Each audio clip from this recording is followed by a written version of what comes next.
You got me jumping like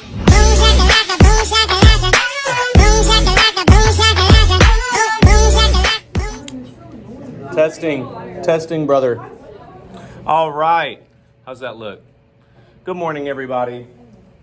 Today, we learn our last concept of the unit, perhaps of the year. Can't tell you that until Monday. Don't know yet. How exciting. I don't think anybody heard you. I know. No one hears me when I lecture. Sir, that is not accurate. That is not accurate. Wait, this is unit 14. I thought it was. A to our core. This is 14 and then Okay, today this is equilibrium and rice tables, and I have simplified this as much as I can for you, especially the calculations part, but this part is going to require some memorization at the end, and we'll get to that, okay? But here we go. So we are talking about acid-base equilibrium, which is the balance and concentrations between acids and bases in a solution. This is governed by the dissociation of acids and bases and their corresponding equilibrium constants. These constants are called Ka for acids, Kb for bases, and sometimes Kc is used for one or the other or for the whole reaction. Okay? These are all calculated with the same formula. They're all the same thing. Basically, we can perform these calculations using a technique called rice tables that we're going to simplify even further. Okay? We will discuss also at the end how to shift reactions in the forward or reverse direction using something called Le Chatelier's principle. Le Chatelier. That's like French or something. And if you think the name is complicated, imagine the concept. It is slightly complicated, okay? But we're doing our best. But first, the equilibrium constant. Now, the equilibrium constant is a ratio of the product concentrations to the reactant concentrations at equilibrium. So the concentration formed of the products in ratio to the concentrations of the reactants. So when we have a big Ka value, that means our reaction favored running all the way through to completion. If we have a low K value, that means our reaction is not very favored to run. It could run, and we can talk about things that need to shift in order to make it run, but if it's a low K value, that means our reaction is going to relatively stay in the reactants phase. It's not going to run as easily. This is why we talk about things like reaction kinetics, okay, which is how easily a reaction will run in the first place. Some reactions run very easily. They don't need a lot of input of energy. Some reactions, you gotta add a catalyst, you gotta catch it on fire or do something else, input some kind of energy in order to make the reaction run better or faster. Okay, this is the first step where we just look at the ratio of products to reactants. Now, this is a calculation. And it has a formula that is easy to understand but difficult to look at. So I'm going to try to walk through that with you as best as I can. Maybe if I zoom in here a little bit, that will help you. Now, we have a reaction here. And what this means is we have reaction with coefficient lowercase a, and then the big A is the actual species. Okay? Plus the second species reacts to form, and we have this reversal arrow because that shows that we can run in either direction with these reactions. And then we have the third species and the fourth species, and so on if we needed to. And basically, since it's a ratio, we will take the concentration of the products, so that's C and D. So I'll show you examples of actual products in the next slide. And then we will raise each one to the power of its coefficient. Okay, so if we have NaCl is C, and it's 2 NaCl in the balanced equation, then we would take the concentration of NaCl and we would raise it to the power of 2, or whatever coefficient is in front of it.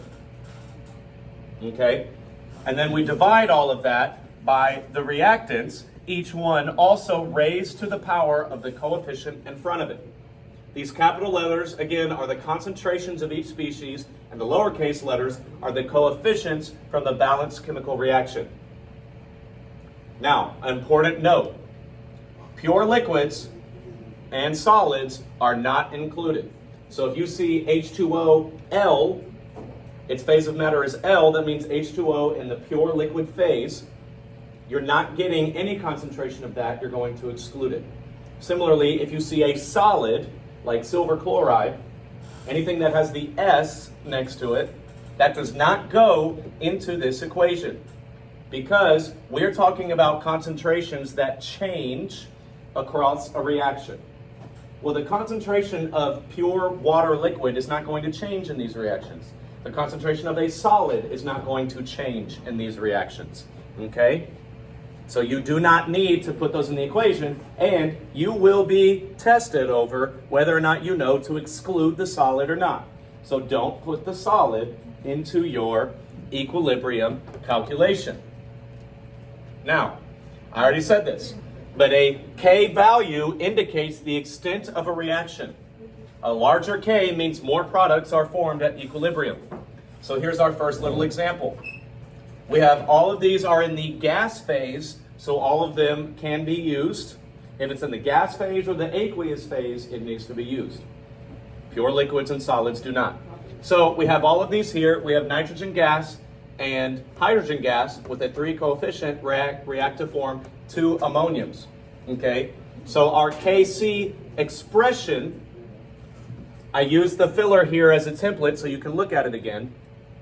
We're going to have NH3, the concentration of NH3 raised to the power of 2, because that is its coefficient in front of it, divided by the concentration of nitrogen raised to the power of 1, because there's an imaginary 1 there, and you don't have to put that, I just put that for simplicity's sake.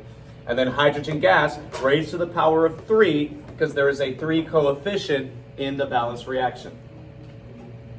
And so then you would be given these concentrations, and then you would put this into Desmos, and you will get a K value.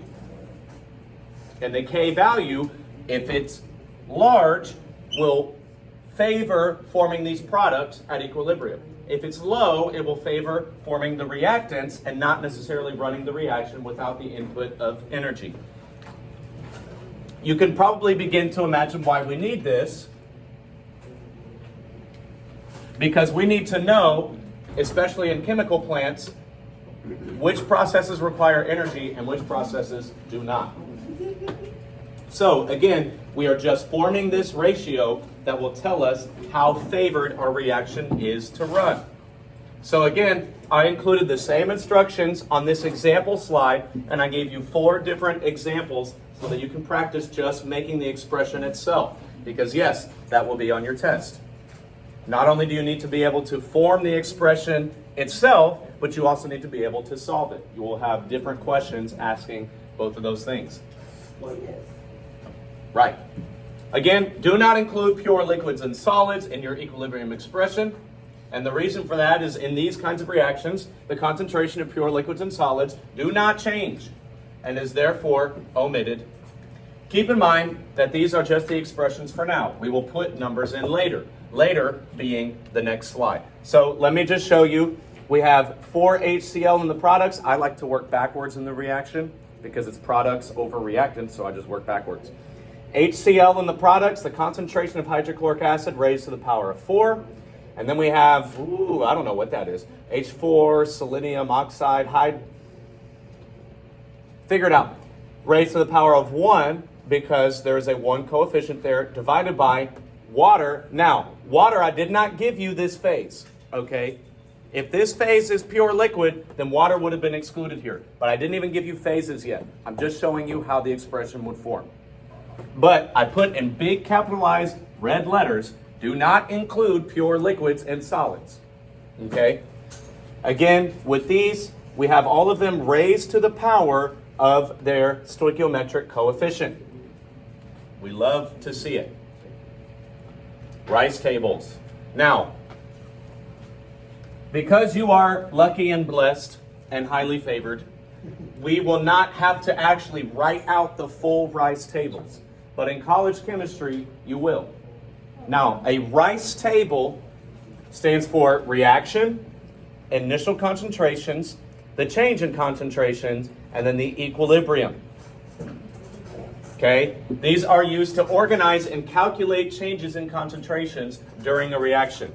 They are particularly useful for concentrations using equilibrium constants for each species.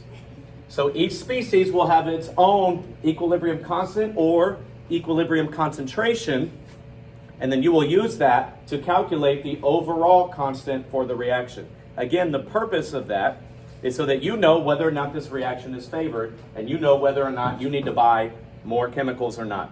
Money. That's what it comes down to. So, for using a Rice table, we will write the balanced equation. We need to list the initial concentrations of reactants and products, and then we need to say the change. We need to represent the change in concentration. So really, we subtract this change in concentration from the reactants and add this change in concentration to the products, and then we solve for what that change in concentration would be.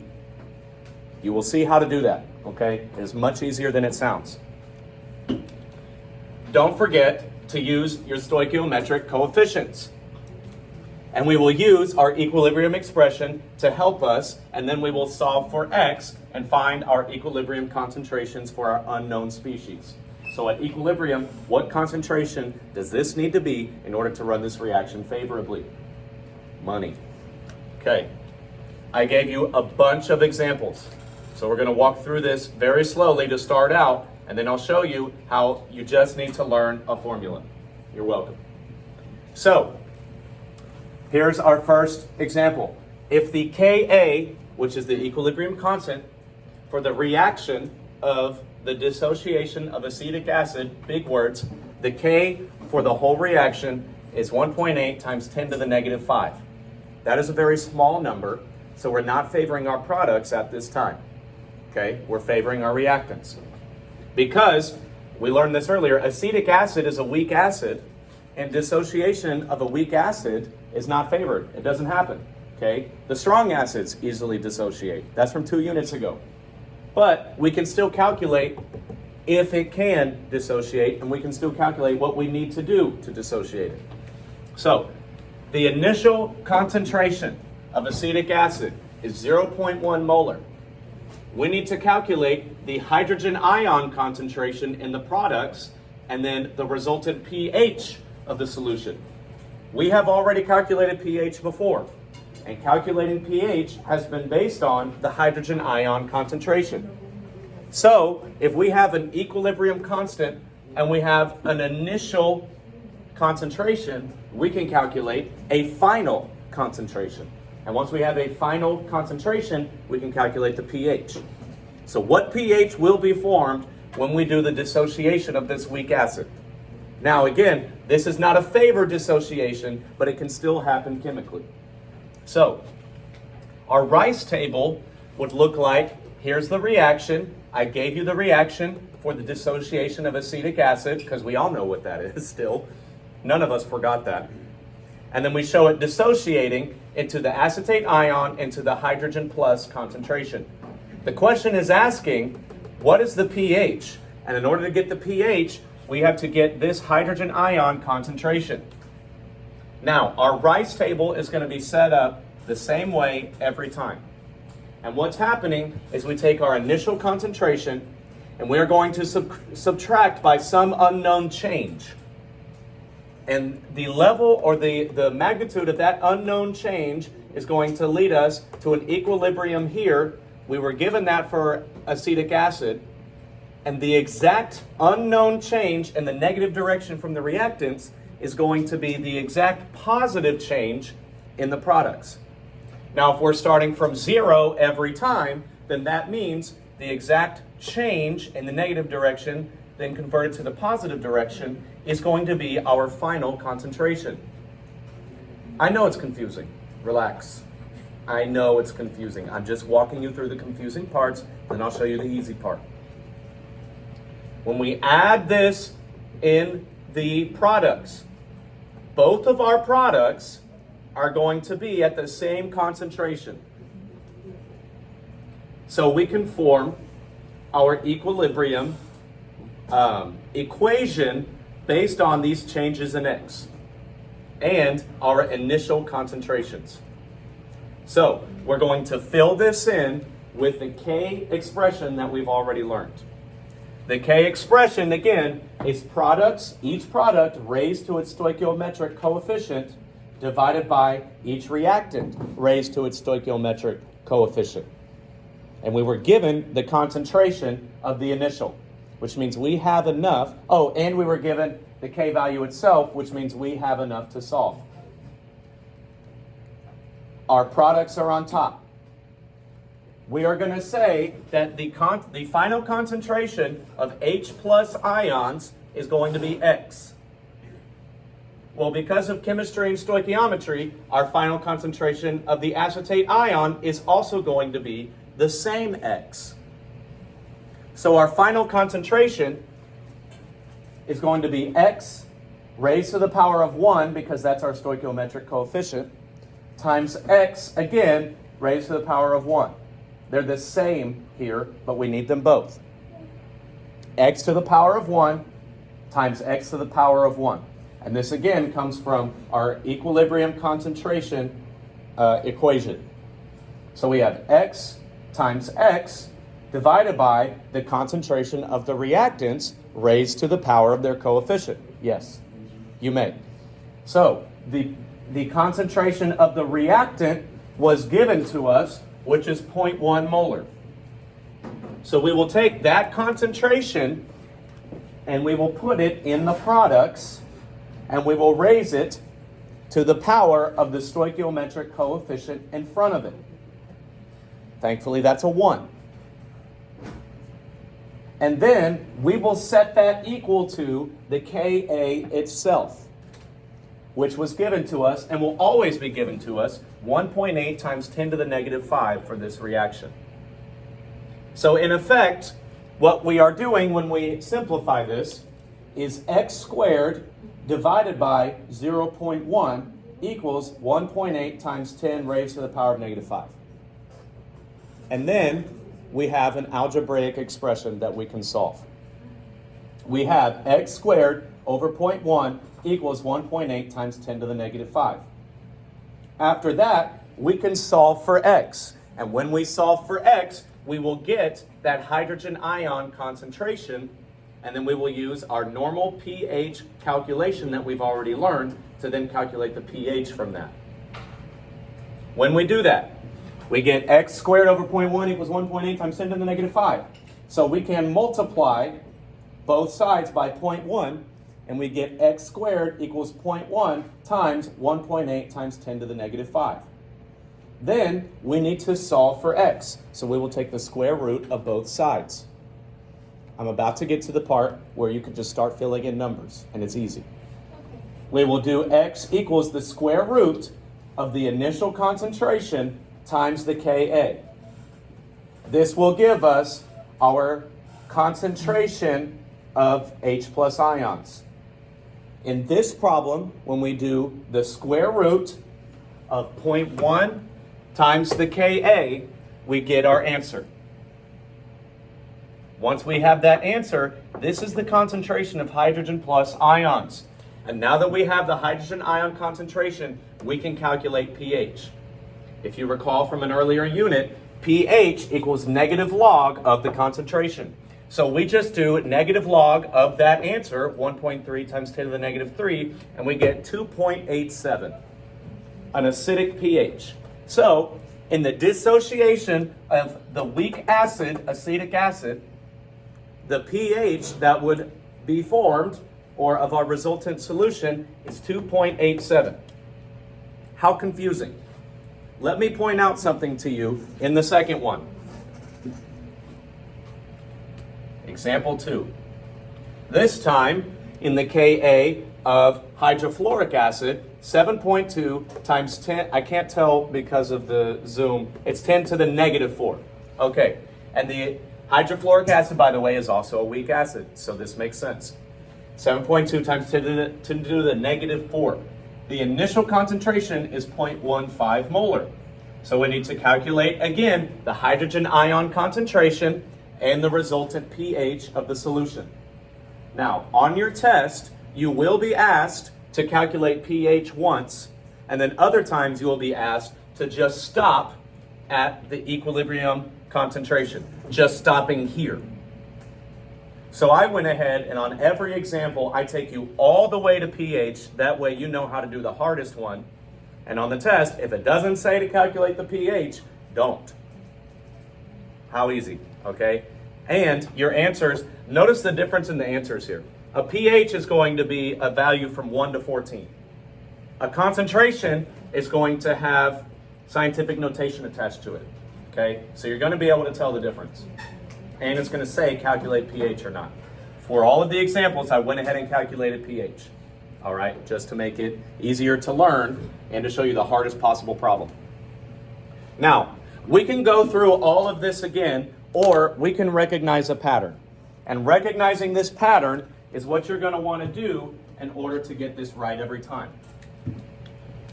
If you want to get the equilibrium concentration of your product, all you have to do is x equals the square root of the K you were given times the initial concentration you were given.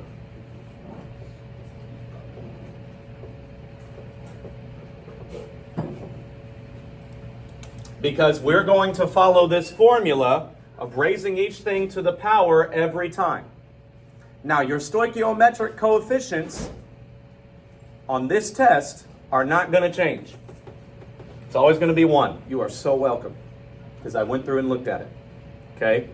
So that all you need to do is the square root of the K value times the concentration you were given. That is easy. And that's going to give you your equilibrium concentration of each of the products. If you need to get the pH, all you have to do is negative log of the entire thing. That will give you the pH. And let's say, because on example 3, whoa! On example 3, we have ammonia. We are calculating the concentration of hydroxide ions. That would actually be the POH. So, to get the final pH, you would do 14 minus the negative log of all of this. And it will spit out the correct answer every time. How confusing. I know. I know. Yes. So, there are a couple reasons that we can simplify it all the way to this level. If you take college chemistry, you can't always simplify it to this level because we are neglecting the negative change in X here. Now, in your notes here, we're saying water is negligible on that one. I give you a note on all of these that says we're calling the negative change in the reactants negligible to simplify our calculations. Because if we didn't do that, we would have x squared over 0.15 minus x equals 7.2 times 10 to the negative 4. If we had to have this negative change in x on here, which you will in college, this means now you need to get the quadratic formula. Trash. Thankfully, in high school chemistry, we can call this change in x negligible, and now we don't need the quadratic formula. Which means if we don't need the quadratic formula, we can come up with our own formula. The Krabby Patty secret formula, to be exact. So, on your test, by the way, you won't need POH, but I made a few on your puzzle piece, because it's interesting. Hey, I may be cool, but I'm still a teacher, so I have the right to be annoying. Yes? This negative change in x right here is negligible. So that the only thing you need to learn is the thing I taught you. If you have POH given, it's 14 minus. If you're looking for just pH and you have hydrogen given, it's just negative log of that. And if you're not calculating pH, it is just the square root of the K value times the concentration. These are, the K and the concentration are always given to you, so that all you need to learn is boop times boop, square root of boop.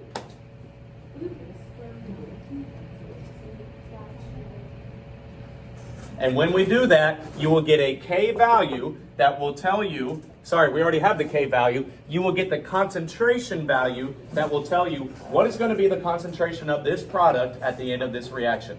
That is extremely important in industry, in chemical engineering. This is what they're doing, okay? So if you're trying to be a chemical engineer, this is the extremely simplified version. But using that quadratic formula has to be done IRL. Thankfully, we don't do it in high school. Of course, even the chemical engineers, they have their own shortcuts, and you can just program a calculator to do it for you. Super easy, and you can program a computer to do it and to open the vat and open the hatches and make this acidic and make this basic, and it's all done for you so that the engineer just has to check the levels and know what's going on. But this is the background of what's going on with our acid and bases reactions. So that takes care of the math.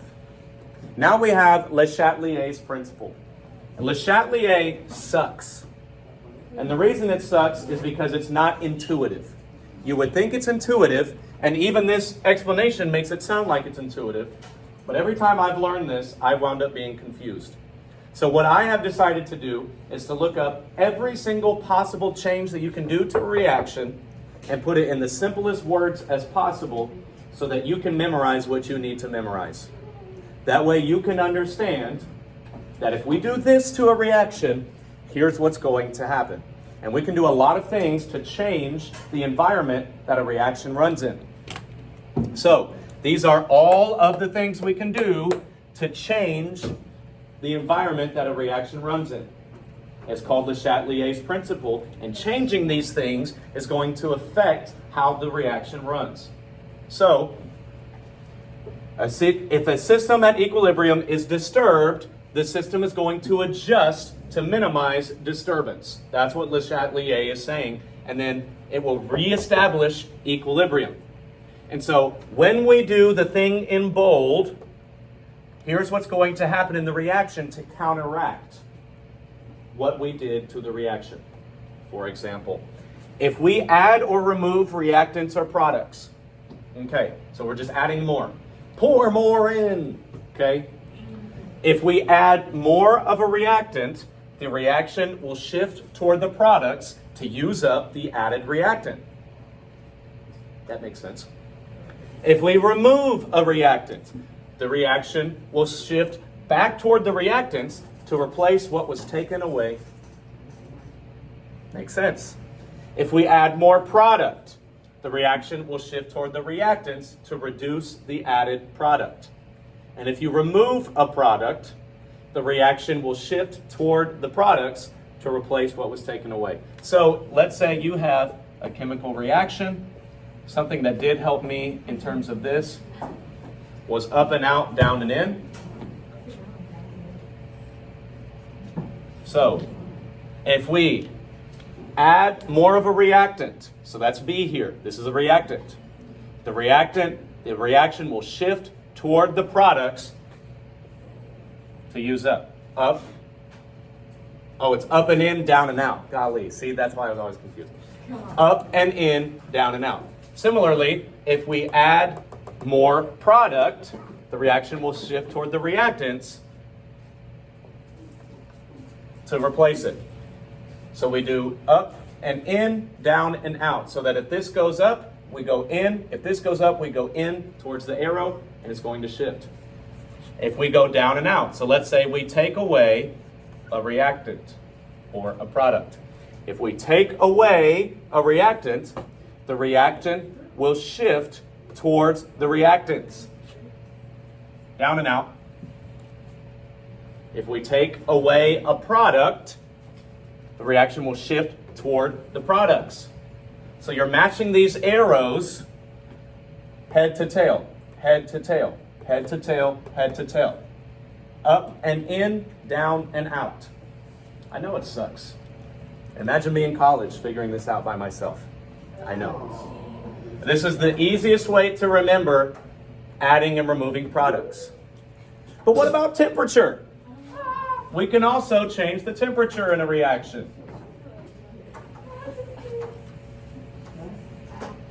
Changing temperature. If the reaction is exothermic and heat is in the products, increasing the temperature further will shift us toward the reactants. What? And decreasing the temperature will shift us toward the products. If we change pressure for gases, we have that. If we add a catalyst, nothing happens in terms of the concentrations and in the directions, but we do get there faster. Yay. And then if we add ions that are already present, you can read that yourself. This common ion effect, I took the exact example from the test so that you can get that question right. I know. So when you're trying to figure out which direction the reaction will shift, you have to think about a change is being made to the system and how is the reaction going to adjust. The easiest thing I can say to do here is make flashcards and remember up and in, down and out. Up and in, down, out. To support weather, we're going to hold in first period. Yeah. Continue the lecture, Mr. Shannon. Yes, all the way through Hold geology on, class. isn't the whole point of a catalyst to speed up everything? Yes. I don't know how I remember that. I just- Yes. So a catalyst speeds up the reaction by lowering the amount of energy it takes for the reaction to run in the first place. But it's not going to change the direction. Okay? It's just going to speed up the process. So in terms of Le Chatelier's, the reaction is going to run in the way it was going to run. It's just going to do it faster. What these are saying is we will change the direction that reaction will run. So like technically, if we did enough adding and removing of reactants, products, and changing temperature, which is not possible in the real world, but let's say we did, we could like reverse photosynthesis. Because if photosynthesis runs this way, well, according to Le Chatelier's, if we change enough of these conditions, we can run photosynthesis that way. But that would require such an input of energy, products, reactants, or temperature that it is so unfavored that it's not going to happen. But we can think about it. Okay? So, these concepts are very abstract. Okay? Chemistry can get very abstract. But what it comes down to is matter and changing the conditions of the mass and the matter present in order to make different things happen. And then we're calculating, which we already talked about before, what happens in those conditions. Okay? And maybe the dissociation of ammonia is not understandable outright. We can understand, dang, that's basic. Okay? And when we understand that that's super basic or super acidic, we can adjust our conditions, especially in industrial processes, to handle what's going on here. To handle, wow, that's going to be really acidic. We need to line our vats and our containers with like a polyurethane plastic so that it doesn't melt. Okay? And how do you figure that out? Well, initially it's trial and error. Hence superfunds and nuclear reactions and devastation. But then we can calculate it and we can balance it out. Okay? So for this unit, just remember, it's the square root of K times concentration. Easy. If you need to, get the negative log of that, negative log of answer. You're going to do great with this. Thankfully, you have multiple attempts. You have the practice. It's all kind of the same formulas here. It's been simplified to the best that I can make it. Okay? It's very abstract, but you're going to do great with it. Go Mavs.